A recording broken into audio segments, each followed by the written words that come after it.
আমাদের GRP staff যখন শিলচরের ট্রেনে যাওয়ার আগে যখন ওরা চেকিং করছিল, ওখানে পেট্রোল এবং চেকিং করছিল প্ল্যাটফর্মে, তখন ওরা সন্দেহজনক 6 জনকে দেখলো।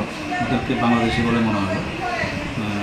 তাদের মধ্যে সবাই ট্রান্সজেন্ডার, হিজড়া। তারা সবাই বাংলাদেশি বলে ওদেরকে জিজ্ঞাসাবাদ করা বোঝা গেল তারা সবারই বাংলাদেশে বাড়ি।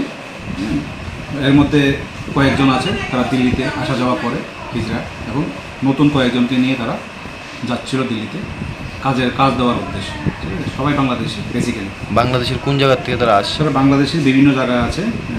বাংলাদেশ নবাবগঞ্জ আছে, ব্রাহ্মণবাড়িয়া আছে, তারপরে মিরপুর আছে, বাগুড়া আছে, তারপর কক্সবাজার আছে, গাজীপুর আছে।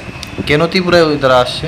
ত্রিপুরা হয়ে তারা দিল্লি যাওয়ারটা ইজি হয়ে যায় তাদের কাছে মনে হয়, কারণ পাসপোর্ট করে বাংলাদেশে ওরা যা বললো পাসপোর্ট করে প্রচুর টাকা লাগে।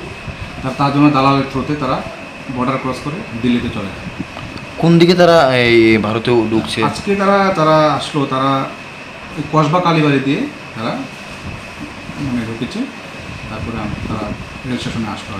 আর কোন জায়গাটায় দুর্বলতা রয়েছে? মানে তার কিছুদিন আগেও বারবারই মানে বাংলাদেশ। তখন দুর্বলতা বলতে তো আমি কারোর উপর আঙুল তুলতে পারবো না, কারণ বেড়ার ফাঁকে দিয়ে তারা কী করে আসে এটা তো আমি পয়েন্ট আউট করতে পারবো না। ওটা তো যেখানে বর্ডার যারা পাহারা দেয় তাদের দেখার বিষয়।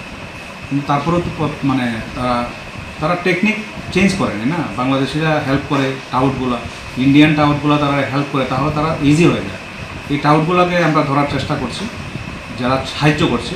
বিশেষ করে আমরা বাংলাদেশ তো ধরতে পারবো না, ইন্ডিয়ান টাউটগুলো যারা সাহায্য করছে আমরা চেষ্টা করছি তাদেরকে জালে তোলার জন্য। আজকে কি তাদের সাথে কেউ ইন্ডিয়ান পাওয়া গেছে? যারা না, ইন্ডিয়ান পাওয়া যায়নি, খালি একটা অটো ড্রাইভার পাওয়া গেছে যাদের তারা মানে রেল স্টেশনে ছাড়ার জন্য আসলো এবং টিকিট কাটার জন্য হেল্প করতে গিয়েছিল। তার জন্য তো আমরা সন্দেহ হয়েছি, তার জন্য আমরা ওই অটো ড্রাইভারকেও ধরেছি, অটোটাকে সিজ করেছি আমরা। অটো ড্রাইভারটা নাম হলো সম্পদ সাহা, ওর বাড়ি নতুন নগরে। ঠিক আছে, ওর অটোটা আমরা সিজ করেছি।